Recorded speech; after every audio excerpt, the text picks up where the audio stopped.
अपने बच्चों को रामायण सुनवाइए, गीता पढ़वाइए, अन्यथा ऐसा ना हो कि आपके घर का नाम तो रामायण हो और आपके घर की श्री लक्ष्मी को कोई और उठा के ले जाए, तब पढ़ना।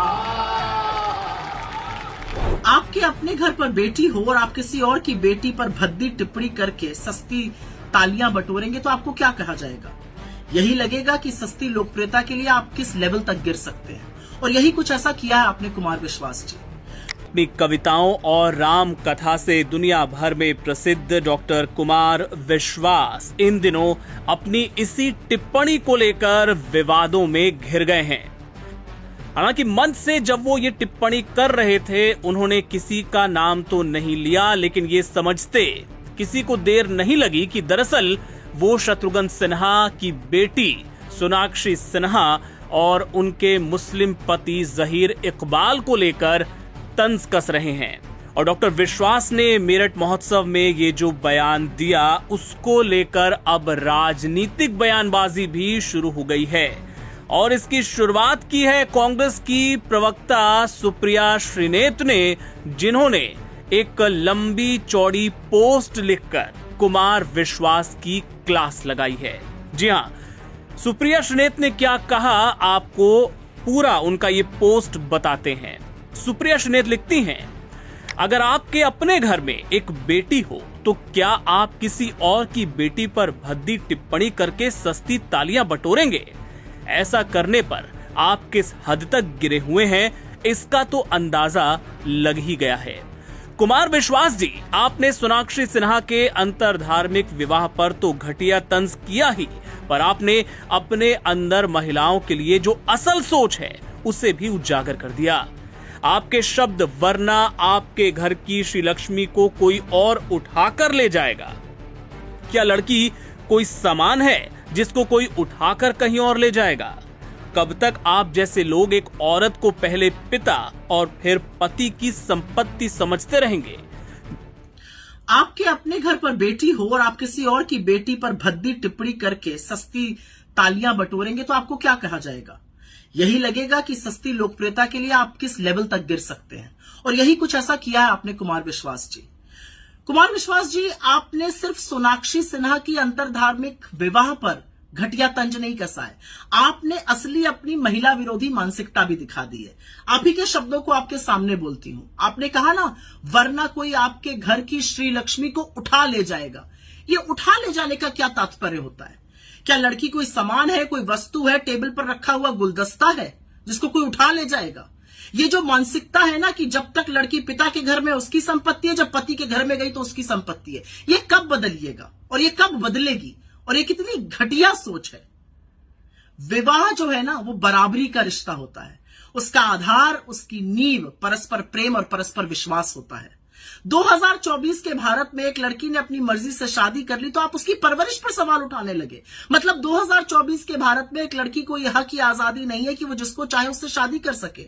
अब कौन क्या खाएगा, कहां रहेगा, क्या पहनेगा, किसको पूजेगा, किससे प्यार करेगा, किससे शादी करेगा, इसका निर्णय भी धर्म के स्वयंभू ठेकेदार करेंगे। मतलब गजब है। और एक चीज मुझे बड़ी अजीब लगती है, मेरा अपना मानना है कि परवरिश का सवाल तो तब भी नहीं उठना चाहिए अगर किसी के बाउंसर एक संभ्रांत डॉक्टर को पीट दे, क्योंकि ये परवरिश की कमी नहीं है, ये उस व्यक्ति की कमी है जिसका स्टाफ उसके सामने ऐसी हिमाकत करता है। खैर, आपके सर्टिफिकेट की मुझे तो नहीं लगता कि शत्रुघ्न सिन्हा जी को या सोनाक्षी, उनकी जो बड़ी कामयाब बेटी है, उसको कोई जरूरत है। लेकिन 17 साल अपनी उम्र से छोटी लड़की पर इस तरह का तंज कसकर आपने अपनी छोटी मानसिकता दिखा दी।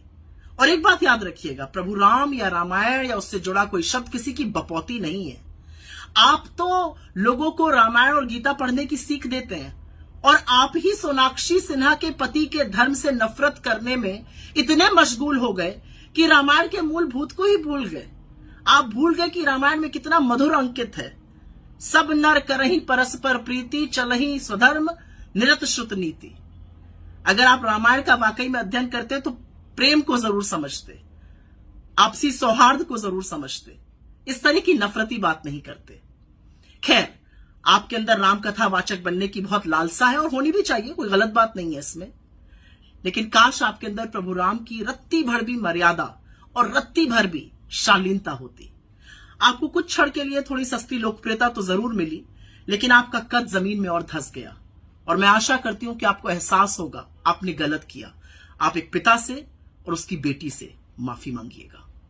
तो कांग्रेस प्रवक्ता सुप्रिया श्रीनेत ने यह बयान दिया तो भला बीजेपी की तरफ से प्रतिक्रिया क्यों ना आती? बीजेपी की ओर से भी प्रतिक्रिया आई, क्या कुछ कहा गया, सुनिए। कुमार विश्वास का एक बयान विवादों में उलझे दिख रहे हैं और इस बयान को आप खुद कैसे देखते हैं? देखिए, मुझे लगता है इसमें बहुत विवाद की जरूरत नहीं है। उन्होंने बहुत साफ कहा है। उन्होंने कहा है कि हमें अपने घर में भारत की जो संस्कृति है, हमारे देश की जो सभ्यता है, हमें शिक्षा के साथ साथ वो संस्कार भी अपने परिवार में देने चाहिए, नहीं तो परिवार में टूटन का खतरा रहता है। तो एक बहुत स्वाभाविक सी बात उन्होंने कही है जो देश की धरती से जुड़ी है। इसमें विवाद जैसा कोई विषय मुझे लगता है नहीं। देखिए, ये सच्चाई है। आज घरों के अंदर से संस्कार जो है वो मिटते जा रहे हैं, घटते जा रहे हैं, कम होते जा रहे हैं।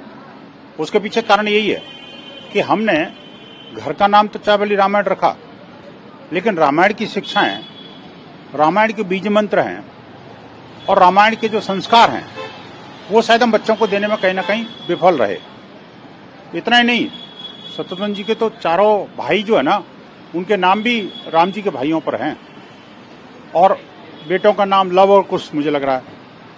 घर का नाम रामायण है, अच्छी बात है ये, लेकिन जब तक आपका खुद का जो कैरेक्टर है वो अगर मान लो राजनीतिक लाभ के लिए मान लो जिहादियों का पैरोकार बन जाए, परिवार में हम जो है संस्कारों से थोड़ा दूर हट जाएं, तो निस्संदेह घर की लक्ष्मी तो कोई और उठा के ले ही जाएगा। ये वास्तविकता है। समाज के लिए आंखें खोल देने वाली खबर है, मैं कहूंगा आपको। और प्रत्येक हिंदू को इस बात से सावधान रहना चाहिए और परिवार प्रबोधन पर, परिवारों के संस्कारों पर विशेष ध्यान देना चाहिए, मुझे लग रहा है। ये कुमार विश्वास, उन्होंने एक उत्तर प्रदेश में कविता समारोह के दौरान कहा था कि अपने बच्चे को रामायण सिखाए, नहीं तो कोई और अपने घर की लक्ष्मी छीन सकता है, भले ही घर का नाम रामायण क्यों ना हो। ये तंज उन्होंने शत्रुघ्न सिंह और सोनाक्षी सिंह। देखिए, कवि होता है, कवि की भावना, और कुमार विश्वास कविता के क्षेत्र में एक महत्वपूर्ण हस्ताक्षर है। अब भाषा का इस्तेमाल किसके ऊपर कर रहे हैं, किसके ऊपर तीर चल रहा है, कौन घायल हो रहा है, ये तो घायल करने वाले जाने, घायल होने वाले जाने। अपने बच्चों को रामायण सुनवाइए, गीता पढ़वाइए, अन्यथा ऐसा ना हो कि आपके घर का नाम तो रामायण हो और आपके घर की श्री लक्ष्मी को कोई और उठा के ले जाए, तब पढ़ना। आपके अपने घर पर बेटी हो और आप किसी और की बेटी पर भद्दी टिप्पणी करके सस्ती तालियां बटोरेंगे तो आपको क्या कहा जाएगा? यही लगेगा कि सस्ती लोकप्रियता के लिए आप किस लेवल तक गिर सकते हैं। और यही कुछ ऐसा किया है आपने कुमार विश्वास